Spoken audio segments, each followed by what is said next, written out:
ഫാസിസത്തിനും fascist പ്രവണതകൾക്കും എതിരായിട്ടുള്ള ഉജ്ജ്വലമായ പോരാട്ടം നടന്ന ലോകത്ത്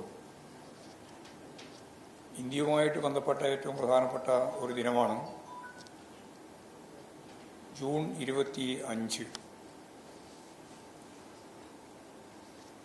അടിയന്തരാവസ്ഥ പ്രഖ്യാപനം നടന്നത് അന്നാണ്.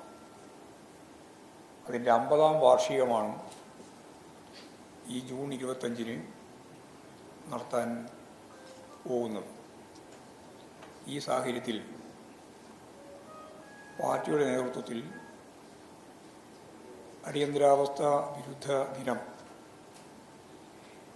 ഇന്നത്തെ പരിതസ്ഥിതിയിൽ ആചരിക്കുക എന്നുള്ളത് ഫാസിസ്റ്റ് പ്രവണതകൾ കൈകാര്യം ചെയ്യുന്ന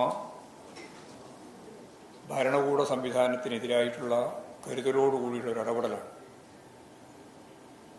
അതുകൊണ്ട് ജൂൺ 25-ന് അടിയന്തരാവസ്ഥ വിരുദ്ധ ദിനമായി ആചരിക്കാനും അതിൻ്റെ ഭാഗമായിട്ട് എല്ലാ ജില്ലയിലും ഇത്തരത്തിലുള്ള പരിപാടികൾ സംഘടിപ്പിക്കാൻ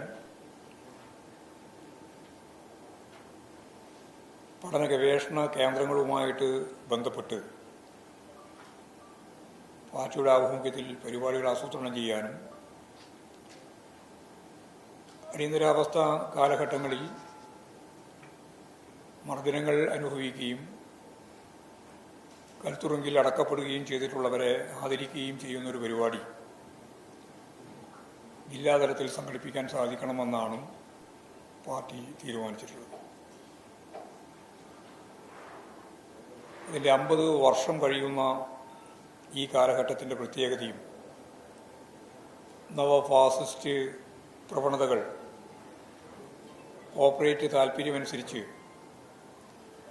വർഗീയ ധ്രുവീകരണത്തിലൂടെ അമിതാധികാര വാഴ്ച നടത്താൻ മോഡി ഗവൺമെൻറ് ശ്രദ്ധിച്ചുകൊണ്ടിരിക്കുന്ന ഈ ഘട്ടത്തിൽ വളരെ പ്രധാനപ്പെട്ട ഒരു പരിപാടി എന്ന രീതിയിലാണ് ഞങ്ങളിതിനെ കാണുന്നത്. അപ്പോൾ ഇന്ത്യൻ ജനാധിപത്യത്തിൻ്റെ സംരക്ഷണ ദിനമായി ഈ 50-ാം വാർഷിക ദിനാചരണം മാറും എന്നാണ് ഞങ്ങൾ കാണുന്നത്. മറ്റൊരു പ്രധാനപ്പെട്ട ദിവസം മെയ് 9-ാം തീയതിയാണ്. മെയ് 9 ലോകചരിത്രത്തിലെ ഏറ്റവും പ്രധാനപ്പെട്ട ഒരു ദിവസമാണ്.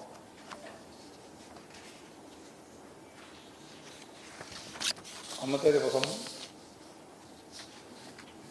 പാർട്ടിയുടെ ആഭിമുഖ്യത്തിൽ തന്നെയും പ്രധാനമായിട്ടും പഠന ഗവേഷണ കേന്ദ്രങ്ങളുണ്ട്. നേരത്തെ എല്ലാ വിഭാഗങ്ങളുമായി ചേർന്നുകൊണ്ടാണ് ഞാൻ അടിയന്തരാവസ്ഥ വിരുദ്ധ ദിനം ആചരിക്കും എന്ന് പറഞ്ഞത്. ഇത് പഠന ഗവേഷണ കേന്ദ്രങ്ങളുടെ ആഭിമുഖ്യത്തിൽ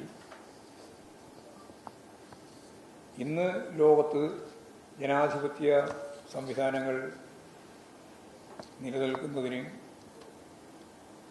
കടപ്പെട്ടിരിക്കുന്നത്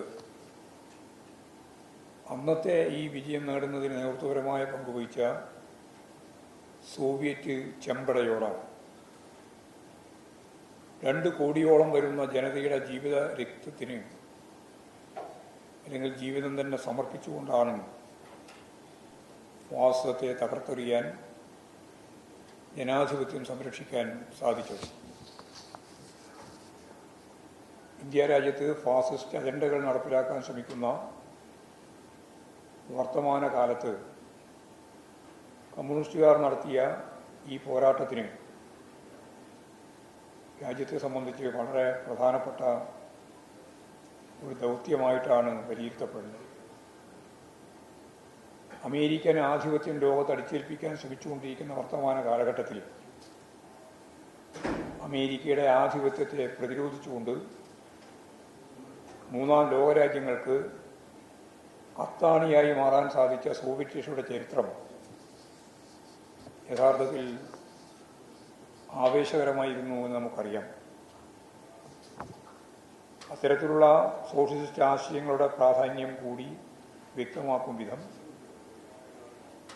നവഫാസിസ്റ്റ് പ്രവണതകൾ പ്രതിരോധിക്കുന്നതിന് വേണ്ടിയുള്ള പരിപാടിയുടെ ഭാഗമായി